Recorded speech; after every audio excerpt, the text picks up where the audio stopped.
সাকিব আল হাসানের জুতা এগিয়ে দিয়ে বাংলাদেশের প্রশংসায় ভাসছেন পাকিস্তানের শহীদ আফ্রিদি।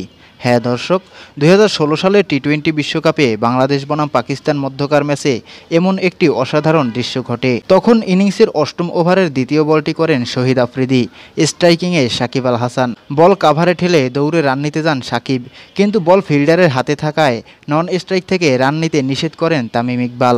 ঠিক তখনই সাকিব রান আউট থেকে বাঁচার জন্য আবার দৌড়ে তার স্ট্রাইকিং প্রান্তে যাবার সময় তার জুতা খুলে যায়।